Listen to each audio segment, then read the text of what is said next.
Познати ликовни уметници од Македонија и Бугарија со уметноста ќе ги рушат границите. Преку нивните уметнички дела тие ќе ги покажат нештата кои не обединуваат и ќе придонесат за развој на културниот туризам. Всичките те ще имат една основна задача. Прво, Сите тие ќе имаат една основна задача. Прво да ги побараат општите нешта меѓу нашиот и нивниот регион. Да го побараат она што не зближува во традициите, во природата, во битот на народот, а не тоа што не разделува. тези два съседни гранични райони. Уметниците се разбира дека ќе имаат сите задача овде во Делчево да го разгледат нашето место, а после сите тие спомени, значи, тие ќе треба да ги нацртаат, да ги насликаат. Во Делчево на првиот меѓународен форум пристигнаа 5 уметници од Бугарија и 5 од Македонија.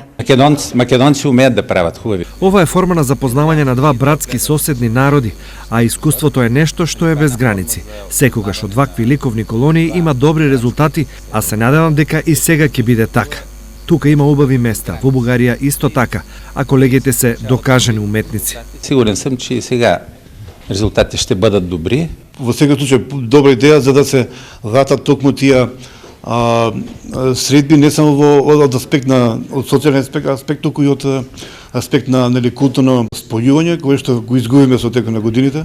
Ова е одлична возможност, одличен проект, значи меѓународен кој моите колеги заедно ќе се вклопат на една ликовна колонија која ќе овозможи размена на културата, размена на техниките сликарски. Уметниците имаат обврска да насликаат по 2 дела од знаменитостите од Делчево и Симитли, а изложбата ќе се случи во општина Симитли на празникот на градот 8 септември. Инаку оваа активност е дел од активностите на проектот подобрување на квалитетот на живот во пограничниот регион преку промоција на културното наследство, кој се спроведува 18 месеци. Финансиската поддршка од 90.000 евра е преку ИПА програмата за прекугранична соработка.